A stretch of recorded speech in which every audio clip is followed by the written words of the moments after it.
Estas 6 plantas crescem sozinhas, se multiplicam sem custo e podem substituir para sempre a ração mais cara do mercado. E a indústria leva décadas as ocultando. Em 2026, alimentar uma família se tornou um ato de resistência econômica. O preço da ração aumentou 50% em 2 anos. As proteínas industriais estão adulteradas. Os grãos processados estão vazios. E cada visita ao supermercado é uma derrota silenciosa para o bolso da família. Mas há algo que os grandes fabricantes de ração não querem que você saiba. Existem 6 plantas, algumas consideradas mato, outras esquecidas nas margens dos caminhos rurais, que contêm mais proteína, mais minerais e mais energia metabólica do que qualquer saco de 30 quilos que você encontra em uma loja agropecuária. Essas plantas foram ocultadas, não porque sejam perigosas, mas porque são gratuitas, porque se reproduzem sozinhas e porque um agricultor que as conhece jamais volta a depender de uma cadeia de distribuição industrial. Se você chegou até aqui, é porque já não confia cegamente no sistema. Inscreva-se agora e construa conosco o Manual da Autossuficiência Real. Toda semana, uma camada a mais da sua armadura alimentar.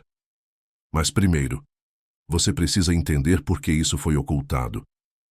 Durante séculos, as comunidades rurais da América Latina, África e Ásia alimentaram seus animais e suas próprias famílias com o que crescia espontaneamente ao redor de suas casas. Não existia o conceito de ração, porque o equilíbrio já estava na própria natureza.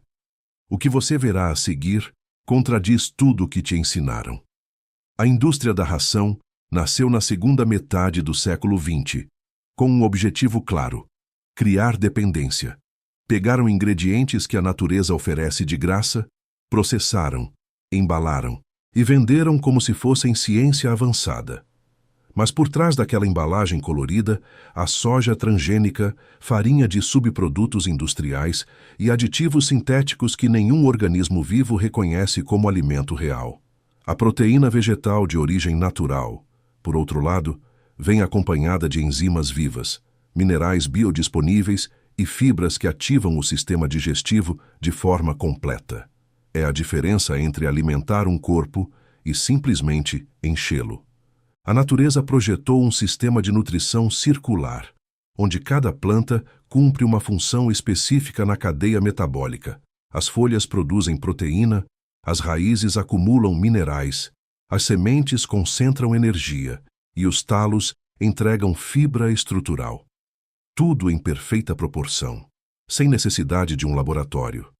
Agora, observe com rigor os 6 guardiões da sua independência alimentar. A primeira planta é a moringa, a árvore da vida. Suas folhas contêm mais proteína do que o ovo, mais cálcio do que o leite e mais ferro do que o espinafre. Por peso seco, cresce em qualquer solo degradado, tolera a seca extrema e pode ser podada a cada 45 dias para obter forragem fresca permanente. Uma única árvore madura pode alimentar 50 galinhas durante semanas. A segunda planta é a chaia, ou árvore espinafre, originária da península de Yucatán. A chaia foi o pilar proteico da civilização maia durante mais de 3.000 anos. Suas folhas cozidas têm o dobro de proteína do espinafre convencional e um perfil de aminoácidos comparável à carne.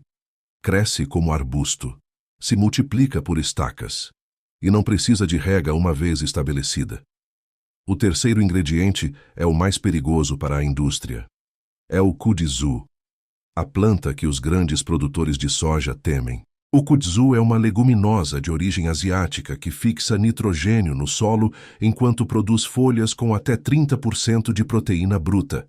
É invasiva por natureza, o que significa que, uma vez plantada, nunca para de crescer, nunca para de produzir.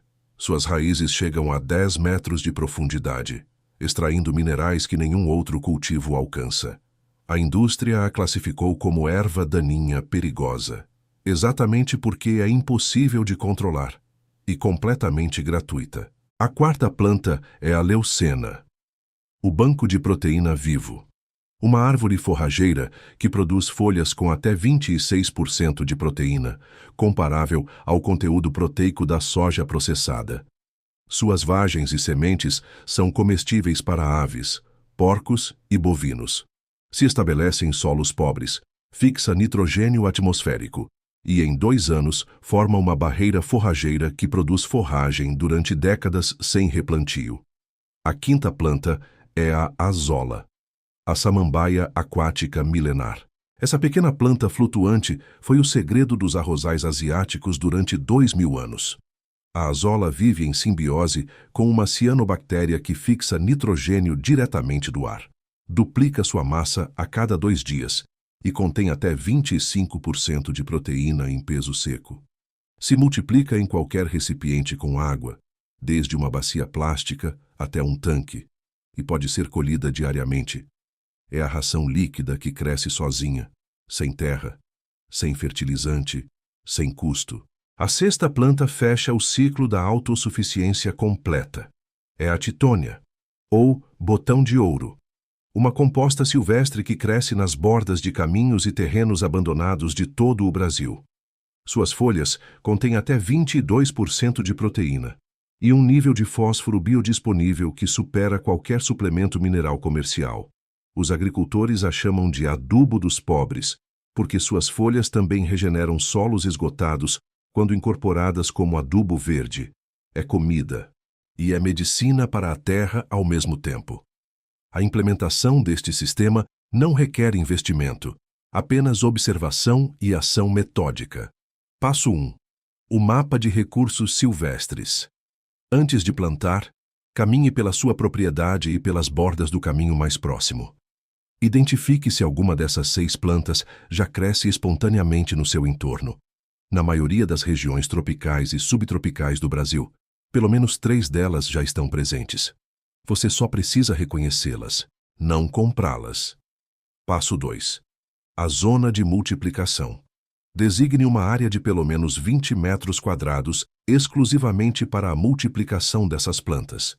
Não para consumo imediato, mas para a produção de material de plantio, estacas de chaia, sementes de leucena, fragmentos de azóia. Este será o seu banco genético permanente, sua reserva estratégica de independência. Passo 3. A rotação de corte. Nunca corte mais de 1/3 de cada planta em cada colheita. O corte excessivo estressa o sistema radicular e reduz a produção proteica das folhas novas. Estabeleça um calendário de rotação onde cada planta tem a sua semana de colheita e seu período de recuperação. Passo 4. A integração com o sistema de solo vivo.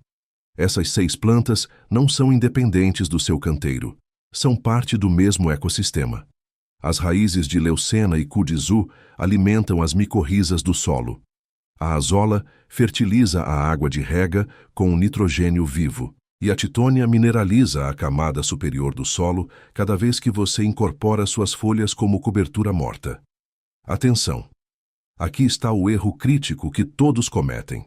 Tentar introduzir essas plantas no sistema de alimentação animal de forma abrupta e em grandes quantidades.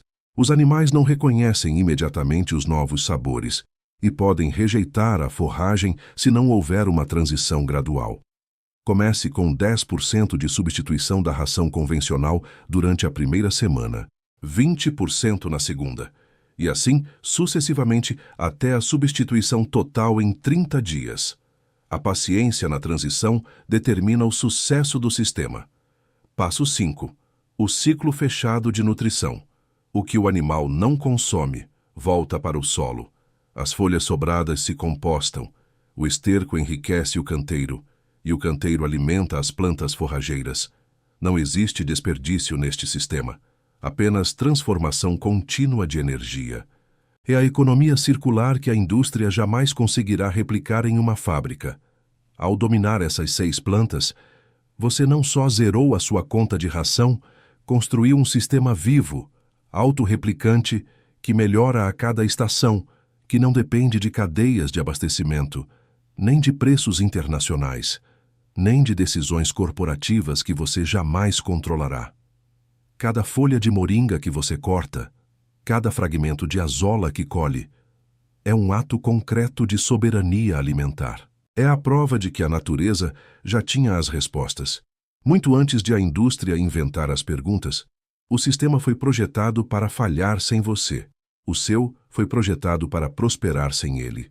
Se este conhecimento acendeu algo em você hoje, inscreva-se, compartilhe este vídeo com alguém que ainda depende do sistema e deixe nos comentários qual dessas 6 plantas já cresce perto da sua casa. Porque no nosso próximo encontro técnico, vamos revelar o sistema alimentar de 2000 anos que conseguia alimentar uma família inteira com apenas 100 metros quadrados de terra. Um sistema que civilizações inteiras usaram para sobreviver guerras, secas e colapsos econômicos, e que foi quase completamente apagado dos livros de agronomia modernos. O manual continua aberto. A resistência técnica avança e a sua independência real está tomando forma.